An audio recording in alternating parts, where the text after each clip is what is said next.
Bon, comme j'ai pas de réseau et que a priori j'ai pas trop de vent et pas mal de batterie, je vais reprendre quelques exemples, hein, parce que par exemple dans le Coran il y a 916 erreurs, donc j'ai évidemment pas. Mais en plus je vais essayer, pour une fois, parce que c'est pas ma priorité habituellement, d'expliquer comment la science sait que les religions sont bidons, c'est-à-dire sont des inventions humaines et que ça se voit.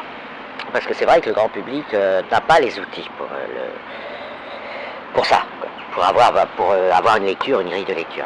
Ce qui disqualifie les religions. Alors je rappelle, hein, la question n'est pas Dieu, la question est celle de savoir si Dieu a envoyé les religions. C'est-à-dire que si les religions sont honnêtes. Bon, elles ne le sont pas, ce sont des organisations athées qui utilisent la marque Dieu pour faire leur business. Bon, c'est à peu près, tout le monde l'a à peu près compris, hein, c'est pas, voilà, j'apprends rien à personne. Même les croyants dans ces religions, ils espèrent que j'ai tort, mais c'est pas réellement une croyance que j'ai tort, c'est une espérance. C'est oh, je peux plus changer, j'ai 40 ans, depuis toujours je crois à ma religion. Bref, de toute façon je me suis organisé comme ça. Bon, espérons que les religions sont bien des secrétariats. Espérons au moins que ma religion à moi, moi, je sais pas, moi musulman, moi chrétien par exemple, espérons au moins que ma religion à moi, c'est bien un secrétariat de Dieu. De toute façon, je suis trop habitué, trop attaché, je peux pas faire autrement. Donc, de toute façon, la position des adeptes des religions eux-mêmes, elle ne trompe pas, ça s'entend à travers plein de lapsus. J'ai tout un dossier sur leurs aveux cachés, qu'ils ont compris que leur club religieux n'a pas eu de contact avec Dieu. En tout cas, c'est une hypothèse qu'ils sont un peu obligés d'envisager, puis ensuite ils sont dans le déni. Là, je vais prendre des exemples beaucoup plus simples, qui s'appliquent à n'importe quelle escroquerie religieuse, pas seulement à l'islam, au christianisme, à toutes les religions possibles et imaginables qui pourraient être inventées ou avoir été inventées dans le passé, et qui seront inventées dans le futur. Premièrement, il y a un aveu tacite de la part des religions, c'est de parler d'au-delà, la vie terrestre, et de dire que vous allez y rencontrer Dieu si tout se passe bien.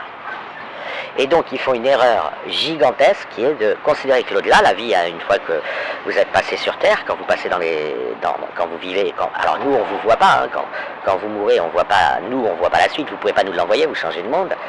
Mais vous le voyez et vous le vivez, et cet au-delà, c'est la suite, quoi. C'est pour vous, c'est la suite. Et il n'est pas dit d'ailleurs que cette suite vous donne l'impression d'une suite parce que vous vous rappelez peut-être pas ce que vous faisiez pendant votre vie terrestre. Auquel cas, c'est comme si vous étiez quelqu'un d'autre. Et ça, c'est une question qui n'est pas tranchée. Parce que la notion de la mémoire, c'est une notion assez compliquée. Les religions, elles vous arnaquent, elles vous disent, ouais, dans cet au-delà, tu vas être plus proche de Dieu. Or, il n'y a aucune raison que vous soyez plus proche de Dieu parce que vous changez d'endroit. Premièrement, bon, d'abord vous passez un petit moment dans la vie terrestre, avant vous ne savez pas où vous étiez, après, nous on ne sait pas, ce qui est normal, hein. Je veux dire, quand vous habitez à Tokyo, vous ne savez pas exactement ce qui se passe à Rio de Janeiro, c'est la vie, quoi. On ne peut pas tout savoir. Et surtout quand on change de dimension d'espace-temps, de dimension de réalité. Mais les religions, elles font comme si il y avait que deux trucs, la vie, la mort, enfin il y a la vie avant la mort et puis la vie après la mort. Et puis elles vous disent que après la mort, tu t'es rapproché de Dieu. Tu vas rencontrer Dieu ou tu vas rencontrer une organisation autour de Dieu, enfin bref, un jugement dernier et ci et ça. Alors, c'est un peu comme si quelqu'un vous disait, il profite que vous habitez à Besançon et vous dit, t'inquiète, quand tu seras à Marseille, tu vas rencontrer Dieu, vous voyez. On voit, il profite juste d'un petit changement dans la vie d'un être, d'une entité qui ressent, pour vous faire croire que le truc que vous ne voyez pas en ce moment, plus tard, il va se passer des choses. Il profite juste d'une incapacité on va dire, relative. Vous êtes coincé à Besançon, et forcément, quand on est coincé à Besançon, on fantasme sur ce qu'il y a à Marseille. On se dit, ah là là, j'ai hâte d'aller à Marseille. Ou au contraire, oh là là, je redoute d'aller à Marseille. Et donc des petits malins, des escrocs vont venir vous dire, tu vas voir, quand tu seras à Marseille, on va te demander des comptes sur tout ce que tu as fait à Besançon. Voilà, donc ça les disqualifie d'exploiter ce filon-là qui n'a absolument, au regard de Dieu, ce que vous vivez dans l'au-delà ou ce que vous vivez après votre passage sur Terre et ce que vous vivez pendant votre passage sur Terre, c'est équidistant. C'est-à-dire que Dieu n'a pas de raison d'être plus proche de vous après votre passage sur Terre qu'il ne l'est durant votre passage sur Terre. Mais surtout, elles oublient avant la naissance. Parce qu'avant la naissance, les gens se disent, j'étais avec Dieu. Parce que finalement, c'est le symétrique. Si vous vous dites, ah bah après le passage sur Terre, je vais rejoindre Dieu, peut-être qu'avant d'arriver sur Terre, avant d'entrer dans un corps physique, matériel sur Terre, j'étais avec Dieu. C'est assez naturel de faire cette induction, de cette inférence. Même si elle n'est pas d'une logique infaillible, c'est assez naturel. Parce que pour la casser, il faut prendre en compte le temps. Et donc, il faudrait transformer le temps en une sorte d'absolu. Or, la plupart des gens, et surtout les religions, elles sont relativement gênées avec le « où t'étais avant ta naissance ». À part, évidemment, les philosophies orientales qui vous disent que vous étiez dans une vie, et puis peut-être que vous avez fait des trucs pourris, et que ça vous pourrit au sens objectif. Enfin, au sens cause du fait que vous êtes dans une vie maintenant et que vous auriez été dans une meilleure vie maintenant parce qu'avant vous vous seriez mieux comporté. Là, il y a une certaine... Mais là, il n'est pas question de vous retrouver assis à côté de Dieu ou dans la salle d'attente du cabinet de Dieu. Vous voyez, ce sont des philosophies qui sont... Voilà, c'est des cogitations. Une deuxième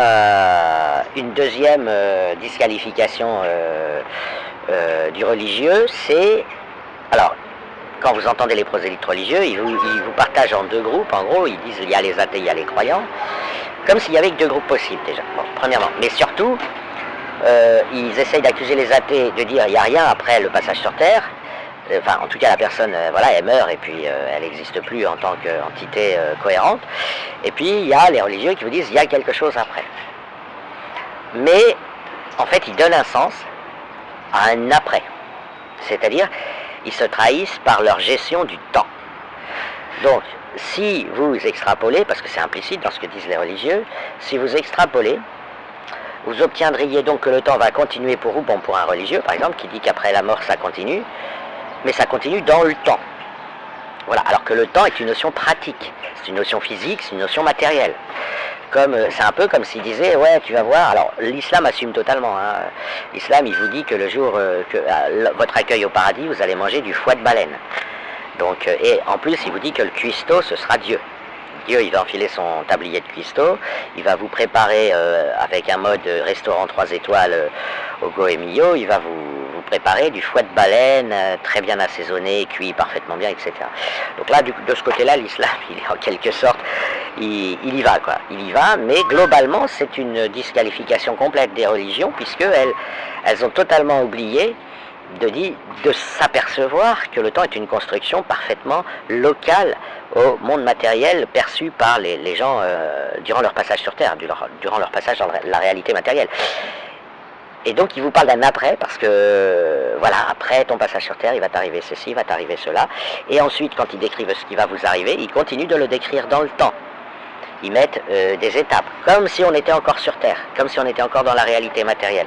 Et ça, ce truc, il l'attribue à Dieu. Bah, par exemple, dans le Coran, il y a plein de versets qui affirment ça, donc c'est censé être Dieu qui parle.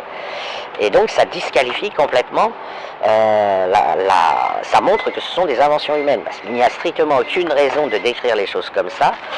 Dieu n'est pas un être humain normalement.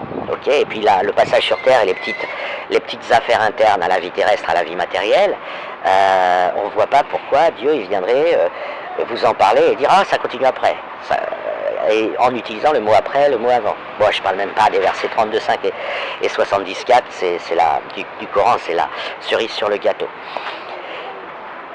Ensuite, troisième truc, la puissance, la force, le pouvoir, les pouvoirs magiques de Dieu, entre guillemets. Les religions, là aussi, elles font une projection d'affaires domestiques sur ce qui est au-delà du réel. C'est-à-dire qu'elle vous dit Dieu est grand, Dieu est puissant.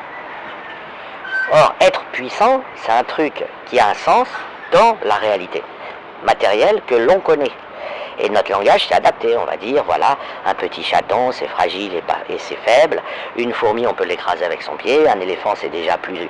Voilà, faisant référence à l'inertie, à la masse inertique, à tout un tas de trucs. Puis ensuite, vous avez King Kong, Hulk, puis Superman, etc., en imaginaire, qui sont beaucoup plus puissants. Vous avez les bombes atomiques, tout ça, la puissance, vous voyez la force, la puissance. Toutes ces notions, elles n'ont un sens que relativement à nos petites vies domestiques, à nos petites vies matérielles. Ça n'a... Mais en le faisant, en extrapolant ça à Dieu, c'est une disqualification. En fait, quand vous dites Dieu est grand, quand vous dites Dieu est le plus grand, quand vous dites Dieu est puissant, c'est comme si vous disiez Dieu a 42 dents. où c'est comme si vous disiez les pieds de Dieu mesurent 18 cm. Voilà. C'est-à-dire que vous appliquez en fait des réflexes de langage, des habitudes, des réflexes conditionnés domestiques, locaux, à des concepts qui ne sont pas concernés. Voilà, alors qu'est-ce que j'ai comme autre exemple? Après, bon, dans le Coran, il y en a tellement, hein. Tu dois pas faire tes prières pendant que tu as tes règles, parce que Dieu, il serait dégoûté, quoi. Ou tu dois faire tes ablutions, tu dois te présenter propre devant Dieu. Bah oui, parce qu'il a un nez très fin, et il est assez indisposé par les mauvaises odeurs. Enfin bon, je vais pas continuer, c'est incroyable. Je vais m'arrêter là. Voilà, comme ça la vidéo sera courte pour moi.